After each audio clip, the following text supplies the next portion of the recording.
Here I've prepared 3 greens for the grapes, from a cooler bluey green to a golden green. Remember that these need to have a lot of translucent for realism.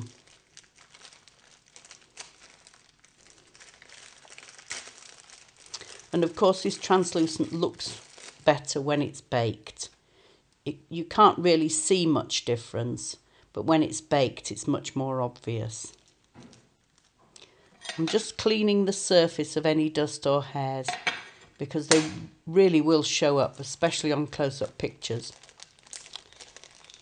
I use extruded pre-baked polymer clay for the stalks, but tiny plant twigs will also be very effective. And of course I use my mould. That's to save time.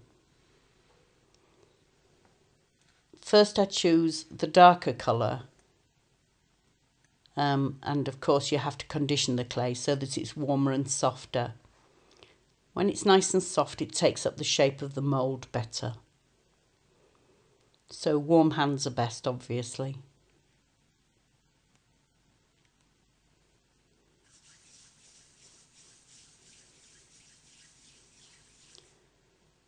So I push a little bit of clay into the mould and scrape off any excess. Push it really firmly into the mould so it takes up all the shape. And then I use a little piece of this stalk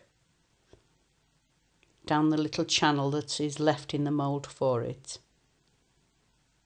Push it onto the clay and then add a little bit more clay to hold it in.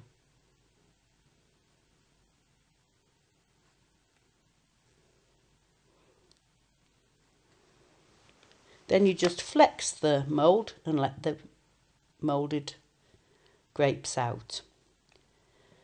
Well, that's not the end of it, obviously. It could be, but in order to make the grapes look more realistic, I want to add some extra ones. Otherwise, every single one of your moulded grapes would look the same.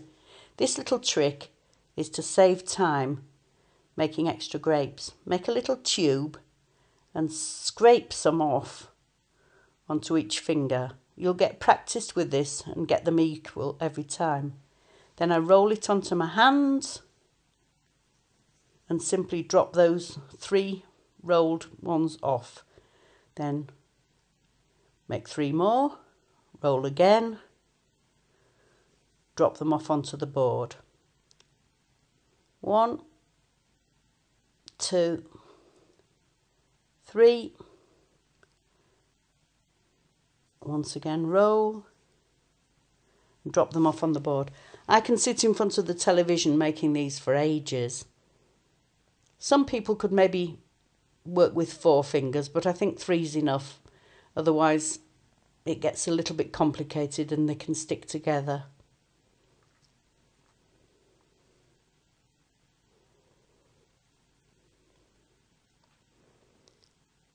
When you think you've got enough of this colour, you might want to use the 2nd and 3rd colours. Make a little pile of each.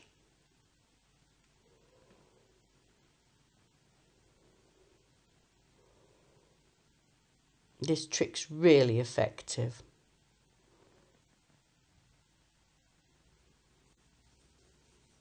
And it's amazing how many people don't think of it. It's also very good for making cherries.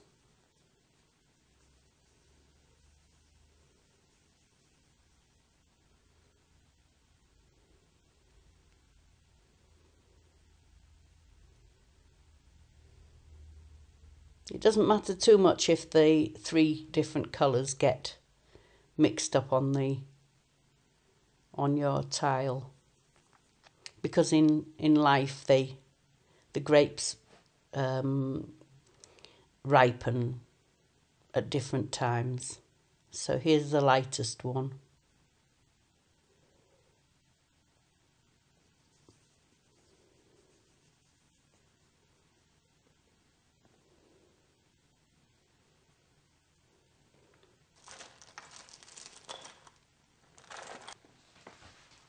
So you need liquid Fimo or any liquid polymer to stick the grapes, the single grapes, to the main mould. And I keep it in a cup so that it's upside down, so that the liquid is always at the tip.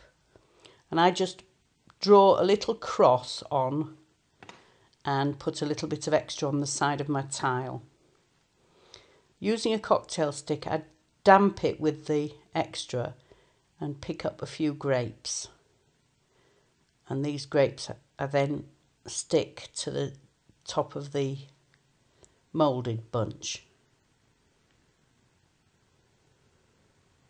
Some on the top, some down the sides.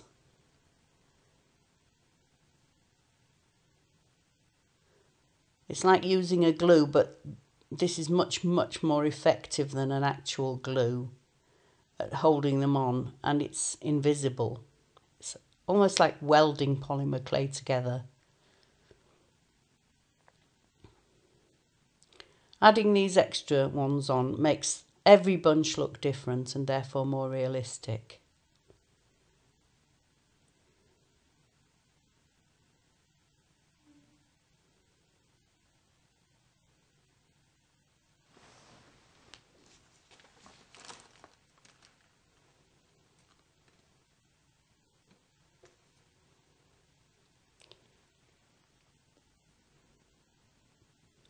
Recipes for grape colours will be in my new book coming out in 2014. Go to my website for updates, or you can add your email to receive information about the publication dates.